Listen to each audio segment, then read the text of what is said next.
আসসালামু আলাইকুম। আশা করি সবাই ভালো আছেন। আলহামদুলিল্লাহ আমিও ভালো আছি। তো এই যে আজকে একটা বড় ইলিশ মাছ নিয়ে আসা হয়েছে। আসলে আমরা মধ্যবিত্ত পরিবারের লোকজন ইলিশ মাছ সাধারণত কেনা হয় না ওরকম। তো যেহেতু জাতীয় মাছ, কিন্তু তারপরেও আমরা সেরকম কিনতে পারি না। পাঙ্গাসটাকেই জাতীয় মাছ বানালে হয়তো বা বেশি ভালো হতো। পাঙ্গাসটাই বেশি খাওয়া হয়। তো বাংলাদেশের জাতীয় মাছ পাঙ্গাস হলে সব থেকে ভালো হতো। তো যাই হোক, কথা বলে আর লাভ নেই, যেটা যা তা তো হবেই।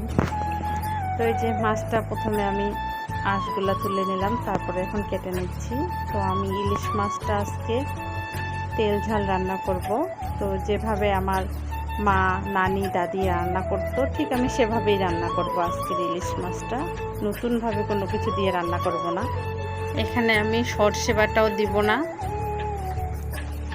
পোস্ত বাটাও দিব না, অতিরিক্ত মশলাও ব্যবহার করব না। খুব কম মশলা দিয়েই আজকের মাছটা আমি রান্না করব। যেভাবে ছোটোবেলা খেয়েছি ঠিক সেভাবেই রান্না করব।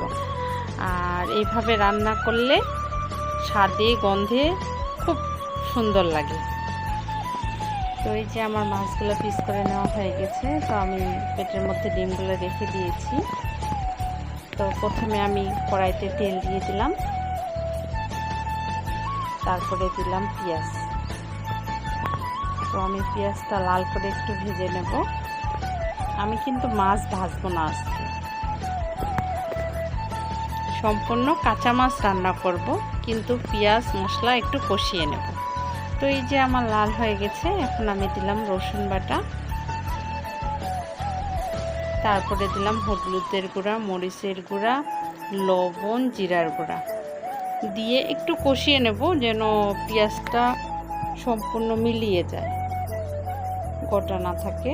তো আমি একটু কষিয়ে নিচ্ছি পানি দিয়ে দিয়ে, যেন মশলাটা আবার পুড়ে না যায়। তো আমার মশলাটা কষানো হয়ে গেছে, এখন আমি পানি দিয়ে মাছগুলো দিয়ে দিব। তো এর মাঝে একটা কথা বলে নেই, এখনও যারা আপনারা আমার ভিডিওটিতে লাইক দেননি, তো প্লিজ একটা লাইক দিয়ে দিবেন। আর আমার ভিডিওটি যদি আপনাদেরকে ভালো লাগে, তাহলে অবশ্যই আমার চ্যানেলের পাশে থাকার জন্য আমার চ্যানেলটিকে সাবস্ক্রাইব করে রাখবেন। তো আমি কাঁচা মাছগুলো এখন দিয়ে দিলাম, দিয়ে এখন ঢাকনা দিয়ে দেব।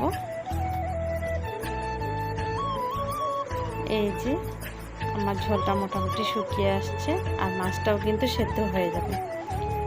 তো আমার রান্নাটা প্রায় শেষ, এখন আমি নামিয়ে ফেললাম। দেখেন কালারটা, মাটির চুলার রান্না তো এমনি স্বাদে গন্ধে অতুলনীয়। তো দেখেই তো লোভনীয় লাগতেছে। তো আজকের মতো এই পর্যন্তই।